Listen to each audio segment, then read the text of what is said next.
Rasulullah mengatakan dalam hadis sahih, riwayat Tirmidzi, man qara'a harfan min kitabillahi falahu bihi hasanah wal hasanatu bi asyri amsalihha la aqulu alif lam min harfun walakin alifun harfun wa lamun harfun wa mimun harfun. Barang siapa membaca satu huruf dari Al-Quran, maka diberikan satu kebaikan, dan satu kebaikan dilipat gandakan minimal menjadi 10 kali kebaikan. Aku tidak mengatakan alif lam mim itu satu huruf, tapi alifun satu huruf, lamun satu huruf, dan mim satu huruf. Berarti berapa? 30 kebaikan. Kalau kita baca Bismillahirrahmanirrahim, ada berapa huruf jemaah sekalian? Ada beberapa ikhtilaf, tapi yang terbanyak 19 huruf. Cuma Bismillahirrahmanirrahim doang dikali 10. Masya Allah. Kalau Al-Fatihah, perbedaan ulama ya antara Bismillahirrahmanirrahim dimasukkan dalam Alfiyah ataupun tidak, antara 139 sampai 159. Itu perbedaan jumlah huruf dalam surat Al-Fatihah kali 10. Itu dibaca dalam kondisi biasa saja. Kalau di bulan suci Ramadan, kalau di Masjidil Haram, Masya Allah, di jalan Allah itu akan berlipat-lipat ganda dari sisi Allah Subhanahu wa Ta'ala. Apalagi di malam Lailatul Qadar, tentunya Allah akan melipat gandakan hal tersebut.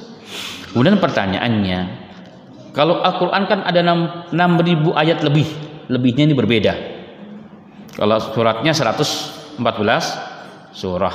Kalau jumlah hurufnya ada berapa jemaah sekalian? Ya. Ada beberapa pandangan, tetapi kalau kita merujuk kepada pendapat Al-Imam Syafi'i, ya, pendapat Al-Imam Syafi'i dalam kitabnya Majmu'ul Ulum wal Matli'ul Nujum, ya. Majmu'ul Ulum, kumpulan ilmu-ilmu, wal Matli'ul Nujum, dan terbitnya bintang-bintang, yang dikutip oleh Imam Ibnu Arabi dalam kitabnya Muqaddimah Futuhati Ilahiyah, nama kitab. Beliau setelah menyebutkan bahwa dalam Al-Quran menurut hitungan Imam Syafi'i orang yang luar biasa ilmunya, Masya Allah, ilmu Qurannya subhanallah.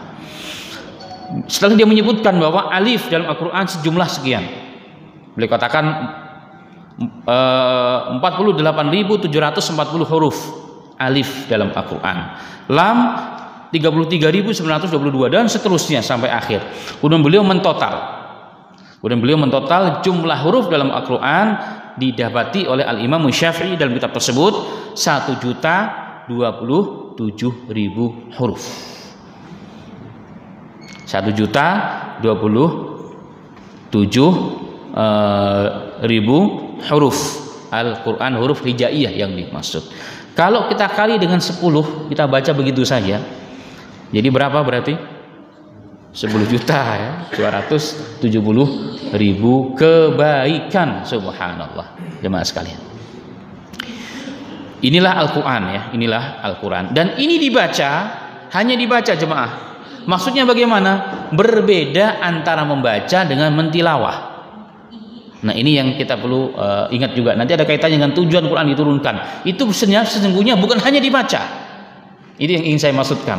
Jadi Quran diturunkan itu bukan hanya dibaca, tapi dibaca pun dapat pahala.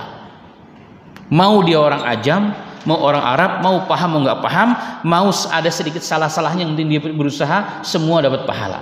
Bahkan Rasulullah mengatakan, man mahiru bil Quran ma'as safaratil kiramil bararah. Hadisnya sahih.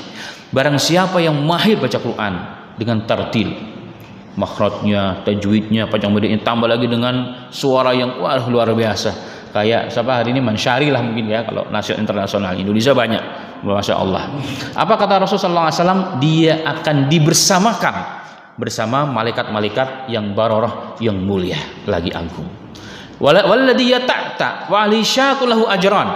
Dan orang yang baca Quran dia sedang belajar, yata'ta. Orang Malaysia bilang terseka-seka. Masih ada salah-salahnya, ya kan? Masih susah. Apa kata Rasulullah? Lahu ajrani, baginya 2 pahala. Pahala yang pertama usahanya dinilai oleh Allah, yang kedua bacaannya menjadi 2 pahala. Kalau gitu kita nggak usah jadi orang pintar aja. Oh, jangan. Ingin cari kuantitas, kita cari apa? Kualitas. Nah, itu yang penting. Ini kan 2 itu kuantitas, tapi kualitasnya adalah apa? yang mahir ma'as safaratil kiramil bararah, bersama malaikat-malaikat yang mulia.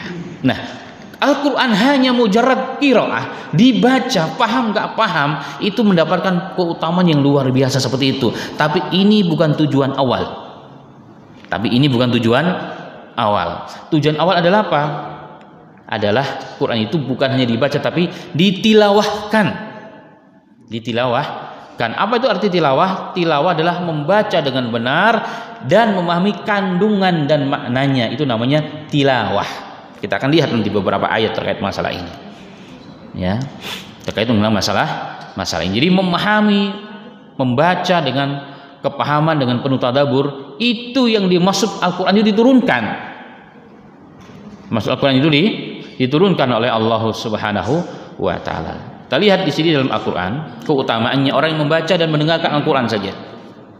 Surat Al-A'raf ayat 204 yang sering kita dengar. Wa idza quri'al Qur'anu fastami'u lahu wa ansitu la'allakum turhamun.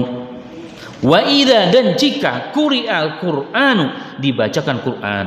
Engkau mendengar orang baca Quran ini, apakah perintah agama? Fastami'u lahu, maka dengarkan dengan tawajuh. Wa ansitu, dan diam.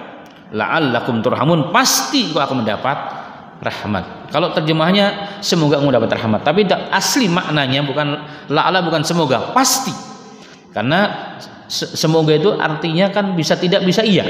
Dan Quran dan hadis nggak ada makna itu, makna pasti, yakinan menurut ulama-ulama ahli usul Quran. Jadi artinya bahwa la'allakum turhamun, pasti engkau akan dirahmati oleh Allah Subhanahu wa Ta'ala. Hanya mendengar jamaah, yang penting menghormati Quran, mendengar dengan tawajuh, mau paham tidak paham, orang apapun kita dalam kondisi apapun, itu rahmat datang kepada kita. Masya Allah. Dan ini dari sinilah ini ayat memerintahkan kepada kita, jika ada syiar Allah, firman Allah dibaca, hendaknya kita mendengarkan. Kadang-kadang ada sebagian orang, sebagian di sini nggak ada, tilawah Quran kenceng-kenceng hanya supaya kelihatan kita lebih islami, tapi kita ngobrol sendiri. Atau kita main handphone, Qurannya kenceng nih di mobil atau kenceng Qurannya baca, mansyari bahkan kadang-kadang ya kan, atau yang lain lah. Tapi kita sendiri sibuk dengan handphone. Ini ada sedikit perlu menjadi catatan bersama. Ini penting jemaah sekalian. Ini namanya membaca. Ini sama dengan hadis Tirmidzi tadi. Barang siapa membaca Al-Quran satu huruf, satu kebaikan dilipat gandakan menjadi 10 kali huruf. Ini membaca saja begitu besar nilainya di sisi Allah. Tapi sekali lagi, ini bukan tujuan asli. Yang asli adalah tilawah. Kita lihat surat Al-Anfal ayat 2. Innamal mu'minuna alladhina idza dzukirallahu wajilat qulubuhum wa idza tuliyat 'alaihim ayatuhu zadatuhum imanan wa 'ala rabbihim yatawakkalun. Dan orang-orang, sesungguhnya orang-orang yang beriman itu adalah alladzina idza dzukirallahu, apabila disebutkan nama Allah, wajilat qulubuhum, hatinya menjadi bergetar. Ketika mendengar Allahu Akbar, waduh, sudah sholat nih, tinggalkan segala. Itu bentuk dari hati bergetar. Itu bentuknya amalnya seperti itu, langsung dek hati itu. Mendengar suara Allah dikumandangkan, masya Allah. Ini tanda orang beriman yang sesungguhnya. Kata Allah, ini bukan kata saya. Ini kata Allah. Yang kedua adalah apa? Wa idza tuliyat 'alaihim ayatuhu, jika dibacakan, jika ditilawahkan, artinya di sini. Jika ditilawahkan kepada mereka ayat-ayat Allah, firman-firman Allah tadi, Al-Qur'an tadi itu, zadathum imana, bertambahlah iman mereka. Kenapa bertambah jemaah sekalian? Di sini tidak katakan rahmat diturunkan. Lebih dari itu, imannya bertambah. Kenapa? Karena dia selain mendengarkan dengan tawajuh, konsentrasi, dia memahami apa yang dibaca, apa yang dimaksud dalam setiap huruf dan ayat tersebut dalam Al-Quran, sehingga menuntunnya kepada keimanan, kepada hidayah Allah Subhanahu wa Ta'ala. Wa ala rabbihim yatawakkalun. Natijahnya, hasil endingnya dari pemahaman terhadap Quran adalah apa? Dia berserah diri totalitas kepada Allah Subhanahu wa taala.